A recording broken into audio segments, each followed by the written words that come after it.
Ruhina, welcome. Thank you for offering to host or to speak on today's meeting. As people know, and as her slide shows, it's a city of green infrastructure and thoughtful design about lessons from Copenhagen. I'll let you take it away. I'm not aware of any announcements. Donald, if you have any, so we can just get going. Thank you. Thank you. Thank you all for this opportunity. I was very happy to hear from Mercedes when I got back. And it's a wonderful city, Copenhagen. And I'd like to thank AIA East Bay for a chance to share my experiences. So a little bit of background. My name is Ruhina Sorendran. I'm a landscape architect. And I've been practicing in the Bay Area since 2014. I have previously worked in Europe. So I worked in Berlin for a summer back in 1998. And when I had this opportunity to visit Copenhagen, I just grabbed it and I was like, oh, I'd love to see what the city's like because I've heard so much about its green infrastructure. So today I wanted to start with 4 elements, which I think are very important as architects and landscape architects. We often try to connect the indoor to the outdoor. And I'd like to talk about these 4 elements and with good examples of how they did that. So the first one is site design. And what I found was, because I was staying a little bit away from the city center, it was surrounded by multifamily homes, the neighborhood that I stayed in. And as I walked around and biked around, I saw these beautiful multifamily homes with green courtyards. And to my surprise, many of them had these green cables that had vines growing on them. So there was a lot of greenery that was not just manicured lawns and pruned hedges. It was pretty wild and like right in the middle of the very built up urban multifamily neighborhoods. So the courtyards and green walls was definitely a surprise. And then I found that the most of the homes had deeper balconies. They were either like 5 to 6 feet deep, and they were overlooking these larger courtyards that look like parks. And again, lots of trees, lots of biodiversity, different types of plants. And it looked like it had all been designed, but the maintenance was a little bit looser, not too much of high maintenance plants, not too many like highly pruned hedges and shrubs. And as I was biking through the city, this is the city center, the one with the dining chairs, I noticed that even small areas, meeting spaces had seating, whether it was dining tables or picnic tables. They had lots of seating and opportunities to socialize. So that was very nice. And everywhere I went, there was lots of permeable paving. There was decomposed granite, permeable pavers set in grass. So a lot of permeable paving and also bike racks that didn't look like, mass manufactured bike racks. They were custom made and each one was very different. So I had an opportunity to take a picture of some of them. And each of the housing units had their own bike rack. So I guess there was some way to differentiate between the different bike racks. And also this is a picture of the recycling trash, which it's placed on a steel plate. So that's impervious, but the rest of it is all pervious. Another element of Copenhagen, which I loved, was the presence of playgrounds everywhere. So children's playgrounds and sand pits. So these sand pits would just pop up in different, the restaurant courtyards. And this one was outside one of the housing units, and it was a very large sand pit. And it had these wooden, looked like made of local wood. And it had this wonderful sand area with these irregular fencing boards. And this one is outside the Danish Museum of Architecture. It was these metal slides. Yeah, and I saw these kids like running up the stairs and going back down the slides. This is a map of the 13 playgrounds, the largest, nicest ones. And you also have smaller ones, but these ones are like tourist places. So you can go to visit them and, they're more prominent. There's also a website called Playgrounds in Copenhagen that has a listing of all these playgrounds with pictures. And what I liked is each one is totally different, and it looks like they're not, there's no like mass manufactured company that makes like a pre-made set. So there's a little bit of a sculptural element to it. So you can see, if it's made of wood or metal.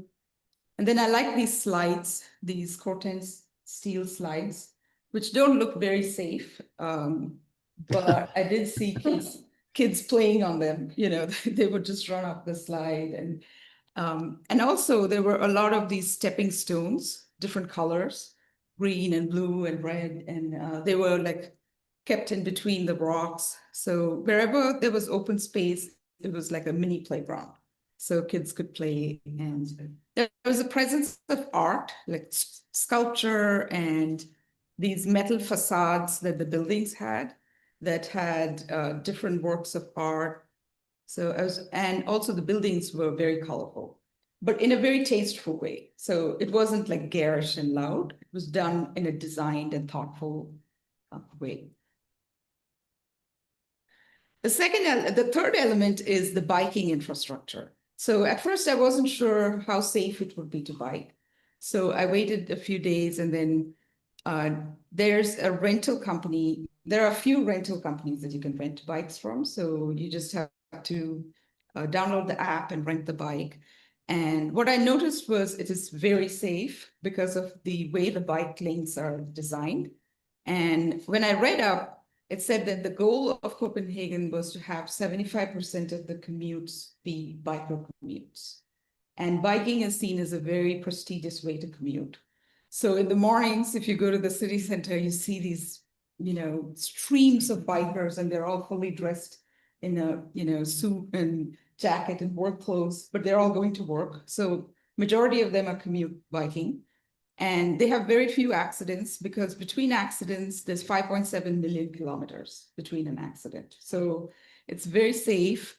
There were 87, this is, I think, in 2022, 87 accidents in Copenhagen versus 377 in San Francisco, where most of the accidents happen at intersections. So they were very careful about the way intersections are designed.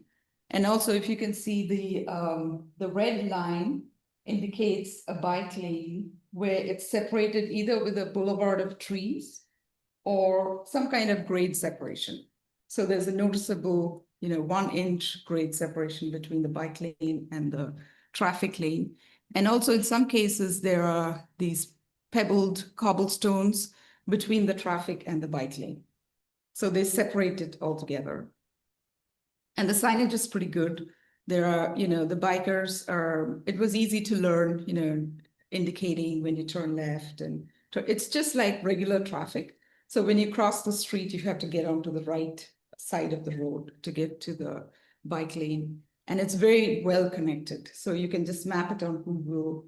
And sometimes biking takes less time than a car ride.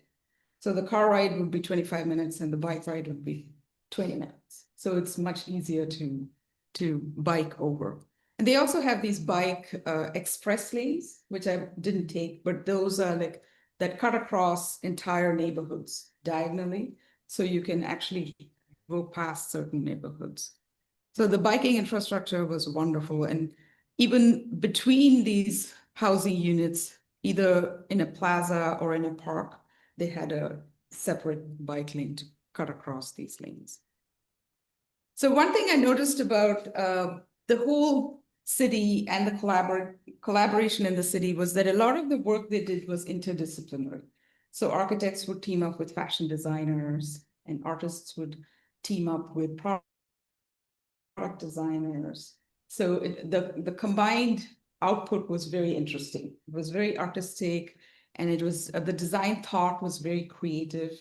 And this was a trade show that I went for, and it was a 3-day event called the 3 Days of Design. So it's a lot of it is meant for interior designers, but 500 companies from all over Europe come to Copenhagen. So these 500 companies have their showrooms set up in museums or art galleries. So we had and there are organized design walks. So you get a tour of the local museums and the art galleries. And I really like the collaborative attempt and also the output of the collaboration. So this is an event that was at the orchestra hall, at the Danish orchestra hall. And this is a landscape architecture firm that designs these products that are set in parks and these public parks. So they're showing us some of their products, which are like birdhouses and beehives. So the one behind is the birdhouse, and there are beehives, and they come in different types of wood. So depending on if it's oak woodland, it comes in that oak woodland, different types of wood, depending on the neighborhood that it's placed in. And these bird hives you see throughout the city. I don't know how much they use, but it's nice to see the bird hives throughout the city. And also this one is a food art group that collaborated with the outdoor furniture group called Outsider. And they had they were showcasing one of the products that a new product that they came out with. And the food art group was setting up all their food. So there were these interesting collaborations. This one was between an architect and a fashion designer.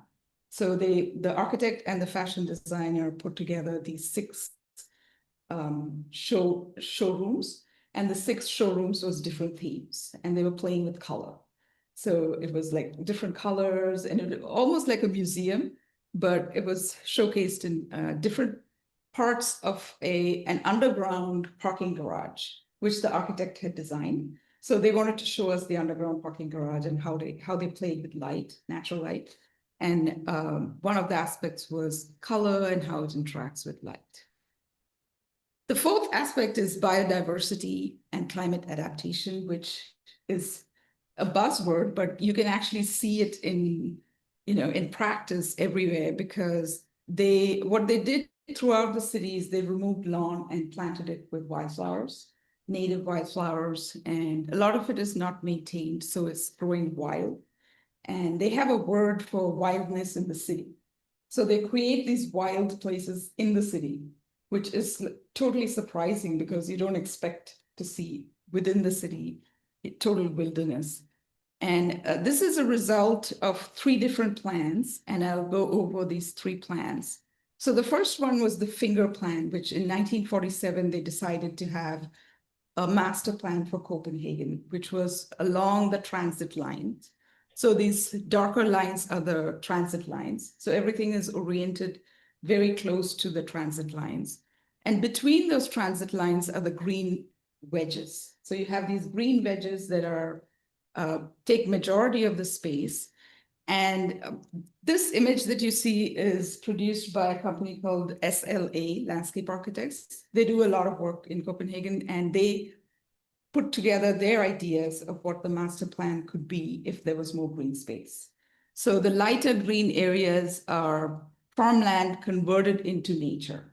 So instead of converting all farmland into urban development, they took certain pieces of farmland that needed to be converted into nature. And their idea was to have more nature closer to the existing urban development. So that way it wouldn't be like, neighborhood after neighborhood after neighborhood. So that was a good idea. And so after the 1947 plan, because of climate change, they had several bad floods. And so they were in the process of putting together a climate adaptation plan, which looked at biodiversity and several other features that you see throughout the city. But in 2011, they had a really bad storm that cost $1.2 billion of damage. And because of that, they kind of fast-tracked and created a cloudburst management plan, which is specifically for cloudbursts and heavy downpours. So the design was done to manage a 1,000-year flood and as a response to climate change. So the main key players were stormwater engineers and people who understood the way the city drained. And what they did through this cloudburst plan was they used the existing streets as stormwater drains. So the streets became large drains. So they weren't relying entirely on pipe flow. A lot of it was channel flow. And in addition to using the streets, they also created additional detention and retention ponds. So most of it would be surface drainage. So you didn't rely on pipe flow, which is much slower and actually causes some of the floods that are caused by climate change. So this is one of their projects, SLA's project, which looks at, it's almost like a large rain garden. It captures all the rainwater. It's pretty wild and unkempt looking, but most of the land, everywhere you go, most of the ground plane is pervious. So you see lots of plants, you see lots of permeable paving, and all of it is part of the cloudburst management plan.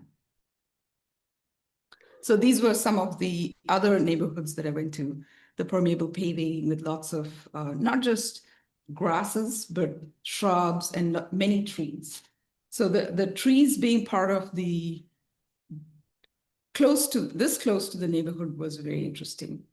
Another idea that they had as part of this cloudburst management plan was that for every square meter that is developed, one tree should be planted, because that's considered a sustainable development. So that if you have 50 square meters of development, you plant 50 trees. And the idea of planting trees is not just for stormwater management, but also carbon sequestration. And they did a cost benefit analysis, and they have to, for every project that they do the cost of doing nothing versus the cost of developing with stormwater drainage and stormwater management. So they have an economic basis for doing it. It's not just because it looks nice, but it's also something that works economically. So as a result, wherever you go, you see these large mixed plantings. It looks like, I can't even count it. There are more than like 10 to 15 different types of trees and plants. And they're all interspersed and mixed up. So it looks like a very natural, it doesn't look like it's designed and planted. And very colorful. So throughout the year, it looks very nice. And also the bus stops were very interesting. This one was just a retaining wall that was designed as a bus stop, like with a bench. And you can see there's trees along the street. They have, as part of their cloudburst management plan, they have 300 parks, new parks in the next 20 years. So between 2012 and 2032, they plan to build 300 parks. And along the transit routes, wherever there's lawn, they've converted it to wildflowers. So there's lots of opportunities to see these beautiful flowers and different types. There's lavender and poppies, and it's probably because it's summer as well. There's, everything is in full bloom. So it was very nice to see these transit corridors, which are typically dull and, either unplanted or planted with just basic lawn. It was nice to see these wildflowers. And also potted plants, they were everywhere, not just close to restaurants, but they had these corten steel planters with very different types. Usually the planters had like 6+ different types of plants. So they didn't look like it was 1 or 2 plants. And there was lots of very nice examples of drainage being incorporated in the design. This was another lake that I went past. So as part of their overall master plan, they have these blue lakes. So each of the lakes was developed where there's like parks next to the lake, and those parks are interconnected. So you can, ride from one lake to the next. So the bike routes are all diagonal crisscrossing. So you can actually take shortcuts through the city and get to the very other end of the city in half an hour. You don't have to follow the highway and go. Yeah, so that was very nice to do.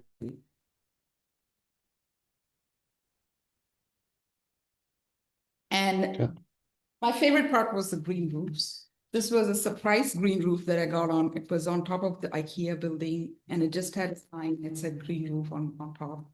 And I thought it would be like a regular,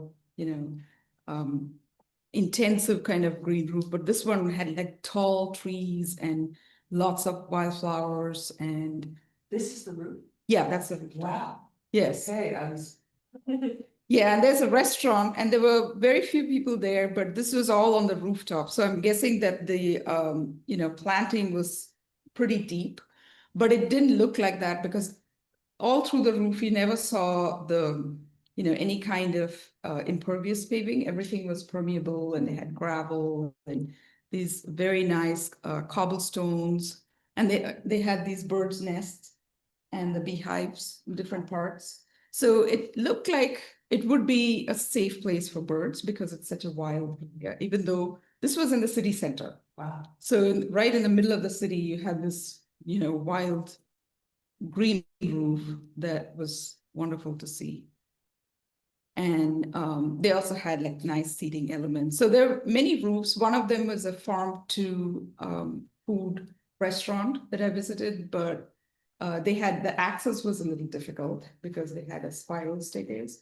But it was very interesting to see all the different types of greenery, the green walls, green roofs. Did they grow the food there? Yeah, they grew. Wow. It was one of the projects that SLA did. And so they gave me a map of all their projects, and I just saw maybe 2 or 3 of them. Where I was living was around the multi. So my background is in civil engineering, so I was very happy to see how beautiful these drainage structures were. Yes. Because typically you associate drainage with like ugly, like channel flow, and I'm like, this is not how it's supposed to be. It can be green and it can be a wetland, and that actually helps retain water for much longer. So I was very happy to see the marriage of beauty and engineering in the stormwater management plan. This is a beautiful little bench feature. It's so sculptural on this. Yes. Nicely done concrete. I guess that's a bench or combination. Yeah, so that's what I liked about, because they have a very strong background in product design. So everything that you see, whether it's a bench or a play structure, it's a product that's really designed with a lot of thought. And it's almost like an art piece. It could be a sculpture. Like this bench could be a sculpture. It's so beautifully done. Yes. And certainly I've been to other cities where you have nice architecture and there's a tradition of historic preservation, but here you see the product design element in addition to that. So that was very interesting to see, and all through to see art everywhere was so wonderful. Like not just as pieces of art, but play structures and seating, and there was like these lines were kind of blurred between the fields. So there was that one shot you had of the park early on, like a dragon or something. It's so beautiful. It's obviously not just who made somewhere, or so unique. Yeah, it was. I saw quite a few playgrounds, and it was nice to see children outside. Whether it was while you were biking, even kids, 7-year-old kids are allowed to bike on the streets.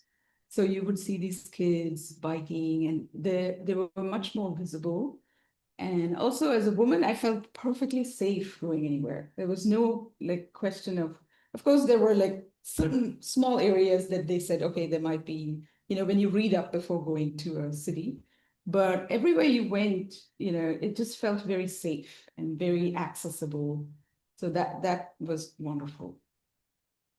I've seen you work, Sarah. For what anyway? Yeah. I was like, where have I seen them? Any questions? Is that the end of the slide? Yeah. Okay. I have a question. Yeah. In our country, in the Bay Area, when people talk about a shortage of housing, housing costs, and correcting the problem, they all drift toward the solution of multifamily housing. I actually think that single family housing has a lot of advantages to them from a landscape standpoint. What I especially like is the fact that each family, each person can create their own landscape that suits them and change it when they want to. And I think there's a healthy aspect of that too. I did go to Copenhagen like 50 years ago, but what I'm curious about is, are there single family homes in Copenhagen? Yes, there are actually, because one of the bike rides I took from where I lived was close to the airport.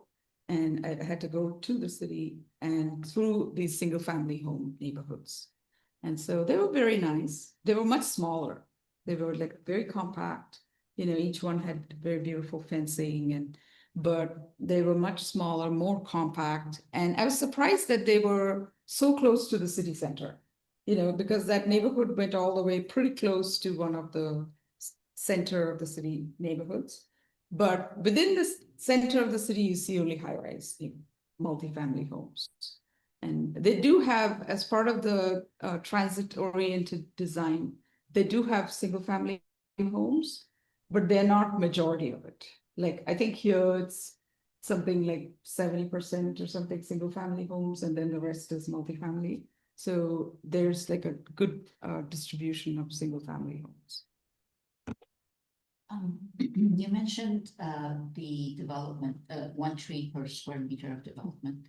That square meter is measured basically a grade, right? So we're talking about development or sort of the footprint of the development. Okay. Yeah, they said for every square meter of developed architectural and whatever is developed, the equivalent should be 1 tree.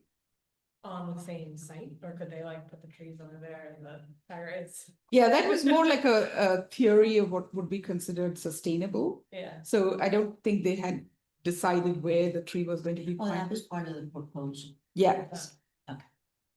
So the architect decided that they want to improve on the finger plan because they didn't think it was adequate green space. So in their mind, they said, this is what would be adequate. So there was a very interesting book by Harrison Fraker, professor. Yeah, and I did a book review of that in 2014. And he looked at 4 neighborhoods, 2 in Germany and 2 in Sweden, and how they actually produced more energy than they consumed. The one in Sweden, the one in Malmö, produces more energy, but theirs was a waste, generating energy from waste, because Sweden has the technology to do that. Right. But I don't know how many of these neighborhoods would be that energy efficient. But I did see some of the homes had these louvered, you know, they have a lot of shade structures. So the homes are not exposed to sun at all times. And the shade structures, what was interesting is different times of the day they move. So the building looks different at different times of day. And they had, there was one slide that showed the, these panels, they move along the balcony. So at different times of day, those white panels. The movable shades. Movable And I guess they shades. can move them themselves probably. Yeah. It's like manual block. So in the morning, it looks totally different from in the afternoon. That's cool. Yeah, they're kind of slidable panels that, you know, just like louvers, you can move with the sun. I have a question about the drainage plan that you talked about where they decided to allocate to use the streets. Some of the streets are all the streets for part of the drainage channels. I'm guessing that they handle that with the permeable paving and the structural, the drains. Yeah. But I wonder if they had to regrade it. I mean, maybe we don't know, but how much regrading? How much is involved, regrade- yes. How they handle that and. I think from since 2012, they gave there was a utility company set up that had their main function was stormwater management. So yeah, and they had a certain budget, but that budget was supposed to be used only for stormwater improvements. So that's how they worked through the stormwater management company was across jurisdictions. So it was like a regional company. Right. So they were able to coordinate between cities and between neighborhoods and create the stormwater plan from the watershed approach so that they didn't have to worry about, oh, this is in this jurisdiction, we can't touch that. Right. You know, so that creation of that separate entity, I think was very nice, that they acted at the regional level and they created these distinct boulevards that would be used to channel water into the, everything goes into the bay, like through canals. So they created a design to do that, the watershed approach. There's a question online and I need you to repeat it for the microphone. Okay. The question is, I didn't see the cars in the photos, are they allowed in the city, if so, where are they parked? Yeah, actually, I was, To repeat the question. okay, I didn't see any cars in the photos. Are they allowed in the city? And if so, where are they parked? So what was wonderful was that the presence, both the visible presence and also as you bike, cars whizzing by you, was very minimal.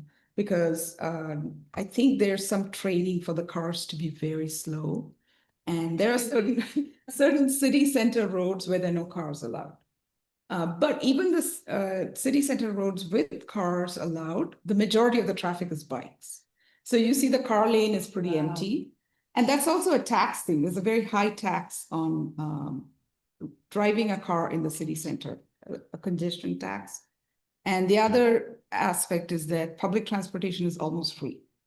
So people are obviously not going to choose a very expensive car and, as opposed to if you could just bike or take public transportation. So the presence of cars was very minimal. And actually, when you look at the street, like different images, the majority of what you see is combination of greenery and a little bit of paving, and there are bikes, maybe like 25%, but the presence of cars is minimized quite a bit. And also the cars were much smaller because these are city cars and the roads are not as wide.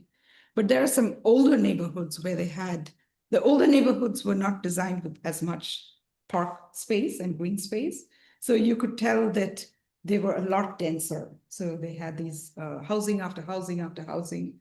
And then in the 70s, they realized that clean air is very important because there was a lot of pollution-related, health-related problems. So they converted to adding green space between neighborhoods. So it actually went into a very high density, more polluted city, and then it came back to health being very, high priority. And now they have within 300 meters of every unit, you have to have park, a green space, so that everybody has access to these green spaces. This is very nice. Yeah. Yeah.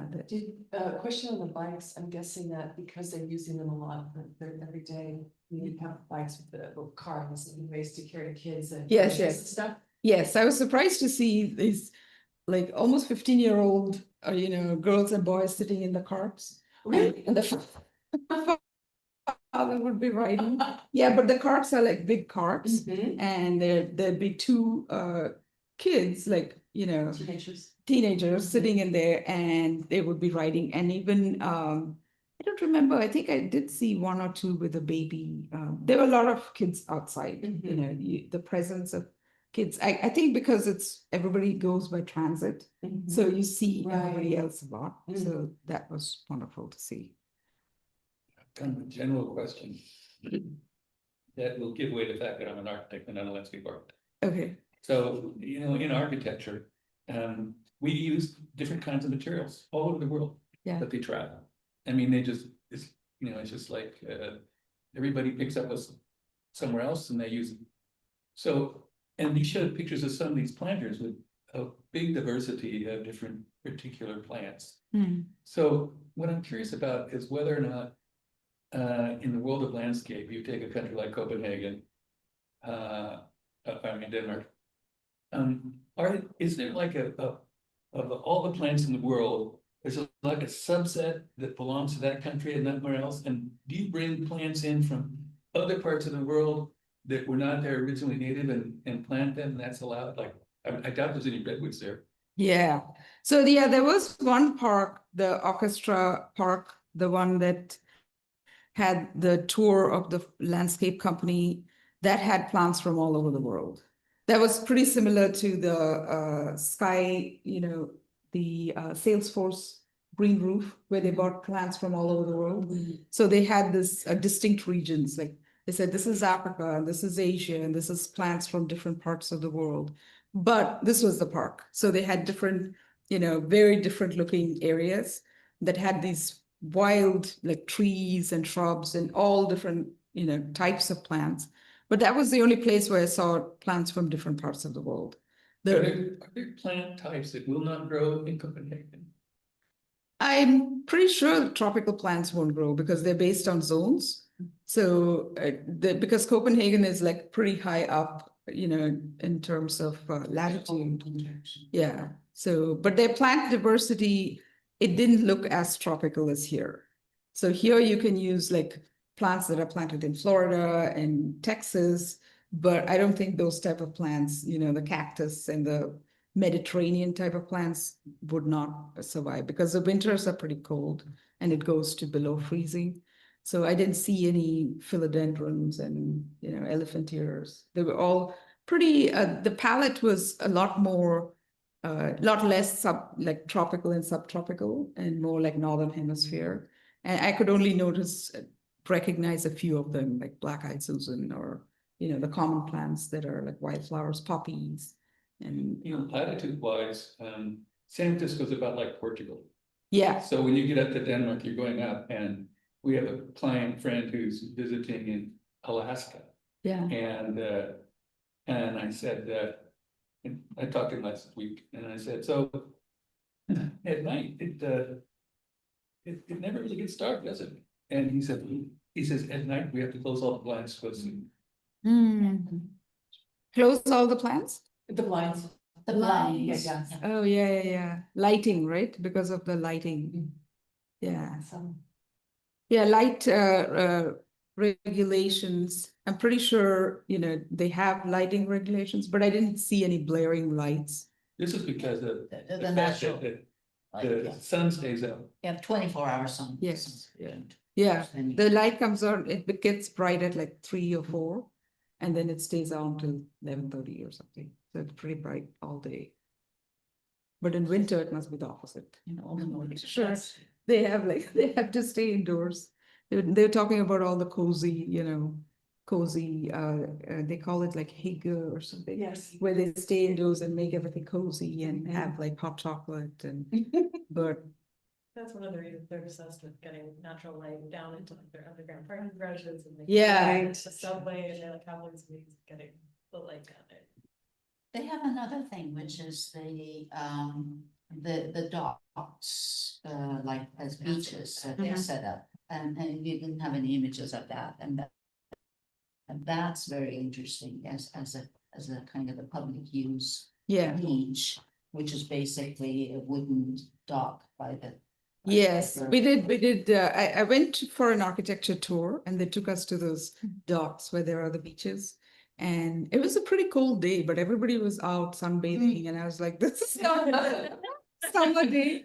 And I think they said that as soon as the sun comes out, everybody just goes out. And it doesn't matter what they're doing, like biking or running, Wow. because they're just waiting for the Wow. sunlight, But the architectural tour of the canal is very nice. The beautiful, it has a very rich history of architecture, like modern architecture.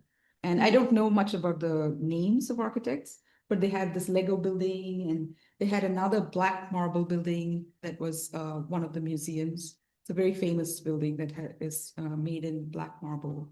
And also the architecture museum, the Danish Architecture Center is very famous. So you see all these, it's almost like the tour in Chicago, where you see all these like famous star architect buildings around the city. The housing that you were showing in the other roof, the green roof of IKEA, that's a big building, BIG building, yeah. Oh yeah, that one. I didn't know who designed that, but I was pretty sure it was very famous because as soon as you saw it, it had such a presence. It looked like a beehive or something.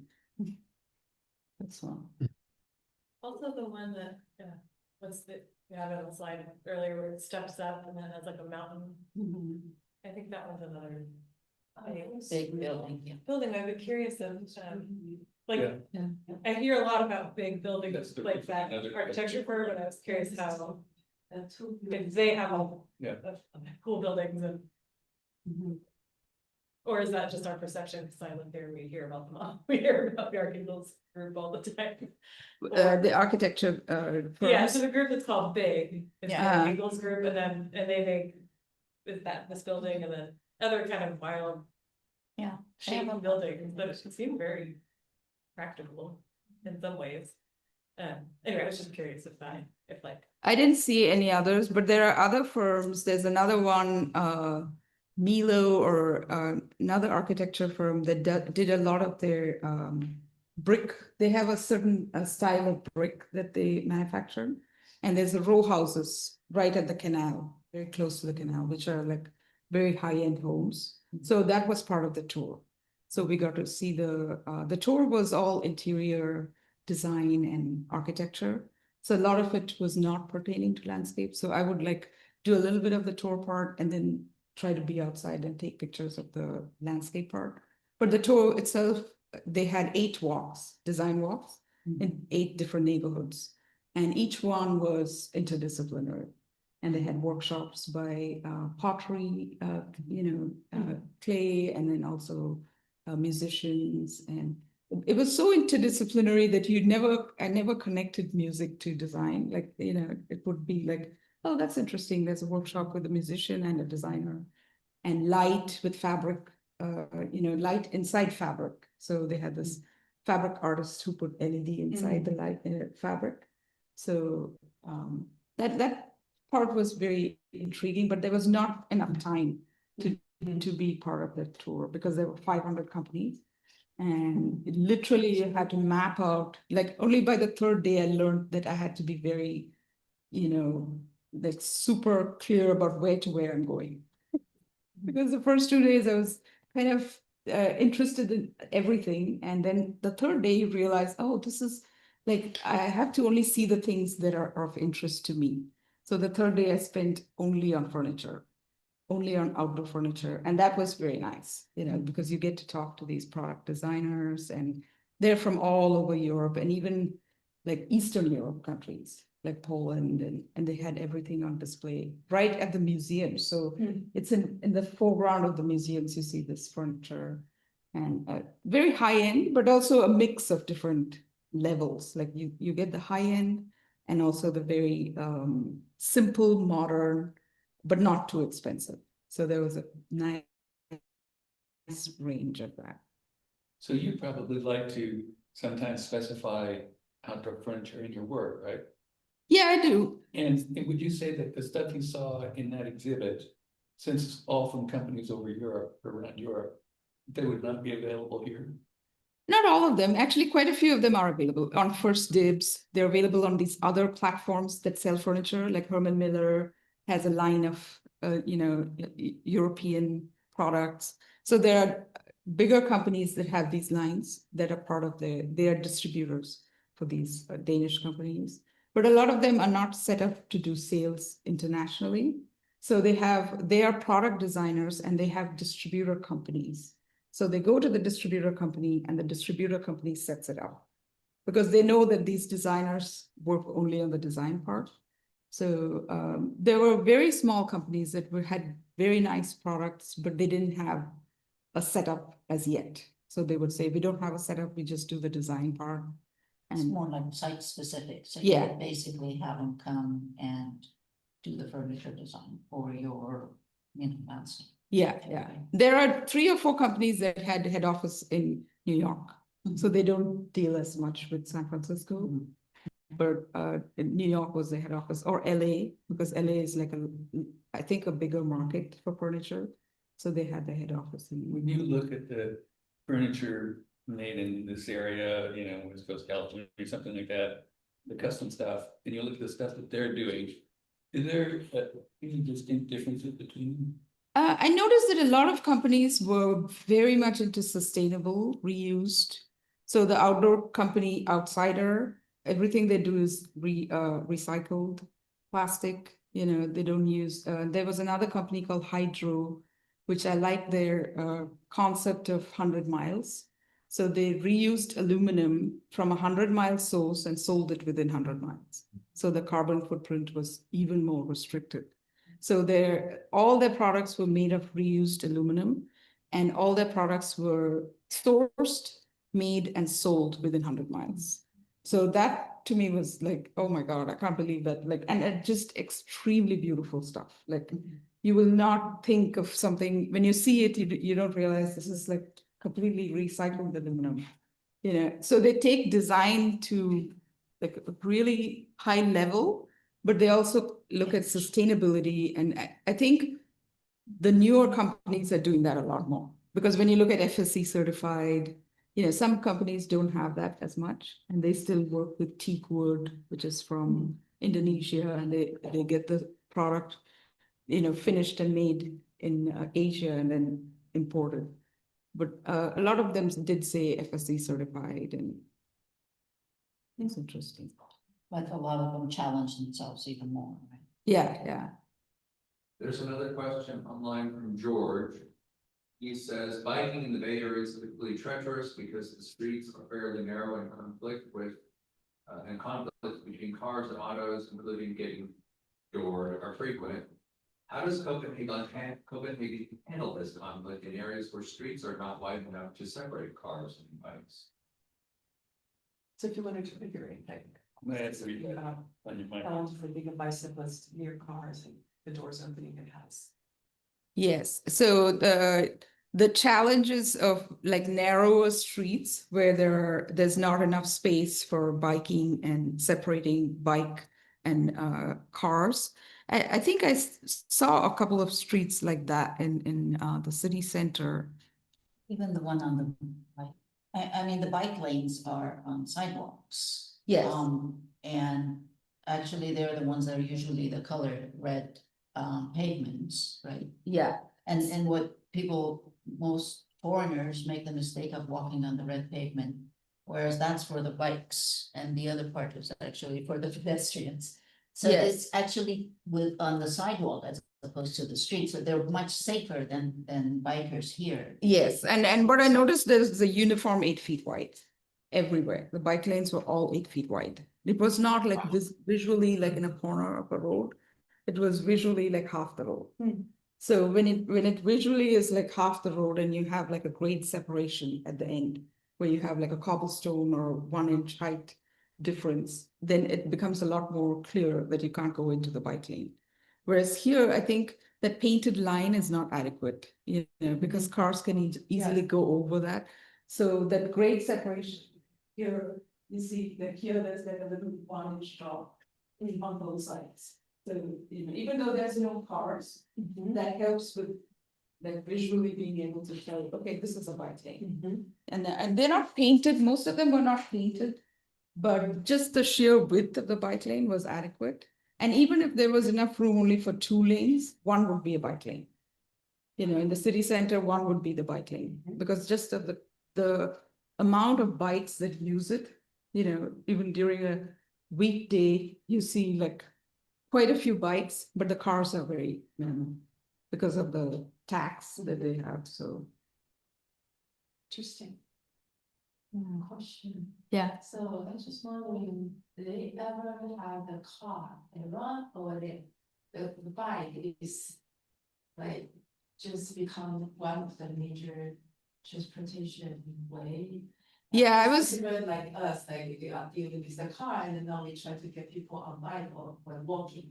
Yes. So I don't know the history about how they get to here. Yeah, so apparently in the planning history and the city planning in the 70s, they decided that decongestion because of air pollution was required.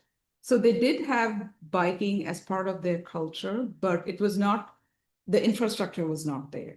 And the need because of the air quality, I think air quality kind of pushed them into biking a little bit more, because in the 70s, they went back into the finger plan, and they said, we need to have more bikeways.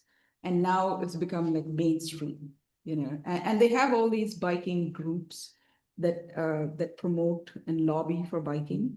So there's a lot of lobbying, and even in the climate action plan, there were several groups that had to fight for it, and say this is the right way, environmental groups. And I'm surprised that even firms like SLA, they say that the finger plan that the city adopted is not the right one, and here's the right one. It may not be adopted, but it's there. Like you can see your map and see that, oh, this is the different elements. So eventually, I think here we should do more of the lobbying for what we want as landscape architects and as designers to work with planners and more large scale. Because sometimes as a landscape architect, I'm working on my multi-family home projects and they're all separate projects. But then I forget the big picture of how is it all going to connect? You know, and that connection is so important, like to how it influences the site design. You know, the overall, like the premise under which the design happens on the site is very important. So, Are electric bikes making an inroad? yeah, actually there's it's not allowed on the bike lanes, but all these food delivery bikes, they're electric bikes. And they were taking shortcuts on they're not allowed because they're high speed. So they had these like high speed electric bikes. They're supposed to be on the vehicular side, but they were kind of disrupting the traffic a little bit. Some guy that comes through our neighborhood once in a while, you know what a unicycle is? Got The one wheel. tip like this, and then a seat on it. His is electric. Oh, So. That's like I stopped. yeah, but California's got a very good bike lane system, you know, around San Francisco, and the lanes are all there, like there. And there's also, you know, the rules are different, like coming from Texas. When I was in Texas, the right of way is very much for the pedestrian here. So in the beginning, when I was driving, I would drive fast and they would look shocked, like, you know. So I think the rules of the culture of biking, when it becomes more important, then the car traffic gets a little bit, you know, less, like your right of way gets reduced quite a bit. Yeah, we designed for the car here as opposed to. Most people feel like they have to have a car here. I don't know if it's the same way there, but you know, one of the effects of that is that you end up with a lot of cars parking in the street, and which takes up a lane. Yeah. I don't think every household has a car there, because I saw more bikes parked in the multi-family home racks, and there was no parking structures visible, you know, as much as you see here. Parking is a lot more scarce here because of every person has to have a car. So, When they park their bike, do they lock it? yeah. So in the app, you can rent it for 3 hours, and then in between you can lock it. And then the app locks it. So, and then when you go back, you can unlock that thing. And then when you return it, you just say return and you physically lock it. So, and it was like less than $1 per hour. So it was very easy to, you know, instead of taking the train, you could bike through the city. Yeah. But do they lock their own? I never noticed. Do they lock their own bikes? Oh, yes. So I was on a bus tour and he said in the city, 125 bikes get stolen every day. Oh, my God. Every day. Every day. So you have to lock your bikes. So there's even though it feels very safe, I didn't realize that so many bikes were getting stolen. But the rental bikes are very different color. So they're like lime green or orange. So the each person on average has 3 to 4 bikes. So you have a high-speed bike and you have a convenience grocery store bike. So the types of bikes, you know, are based on your bike. I studied abroad there 20 years ago now, but they used to have these like big baby prams. Yeah. And they would park them down, like they wouldn't take them up to the apartment, they'd like leave them on the street. Yeah. Lock them up. Is that still a thing? It's great. Yeah, they do have that. That was a bit surprising. They were very large boxes. Sometimes there would be, you know, a dog and a daughter. They would both be there. Groceries. Yeah. Yeah, Almost like a shopping cart for babies. it was like a Yeah. truck or car, like not, but like it's big enough, you can like throw everything in it, and then like buses, something about the bus doors. Like a Open special wide spot enough. for them on the Oh, bus, so that's it was like great. to get it on the bus and then like. Yeah, but yeah. Interesting Like you to see. described, like Yeah. kid, toilet paper. Yeah, I didn't take a bus because the transit there is extremely efficient. It was like every 4 minutes, and it was very easy to map it out, you know, mentally, because they just had like all these fingers going to the city and then one ring going around the city. And I thought compared to other cities, it was much easier to maneuver. You know, the stations were also very compact. Everything was very to human scale. So that was very nice. Unlike when I was in Berlin, they had each station had a different design altogether. So that was very nice for wayfinding because, you know, like Wittenberg-Platz was totally different. And you knew when you came to one station because each one was very, very different. But here it was all very modern, very sleek, modern, you know, and very compact. And lots of tourists, because every second person you ask for directions, they're like, oh, we're tourists. It looks like everybody's local, but there were many tourists. I think summer's their peak time. So if you guys get a chance, you should go for the 3 days of design. Even though it's like mostly for interior designers, it's there's so many different events around design. Yeah, that it's kind of very, very interdisciplinary and very interesting. Actually, an interior designer friend of mine told me about it and about the architecture tour. So I was able to. Happens every year. Yeah, in June, Yeah. usually like the first or second weekend of June. Cool. Thank you very much. Oh, you're welcome. Fantastic. This was wonderful. I really enjoyed preparing for it. Yeah, putting it all together because Super interesting. yeah, it was such an interesting study of, you know, urban design and urban planning. And no need to get to experience it. It's one thing to see it and read about it, which is great too, but to be there and notice the things yourself. Yeah, That's neat. very nice. Thank you. Yeah. You're welcome. Well, I think we've asked our questions. Any other questions or comments or?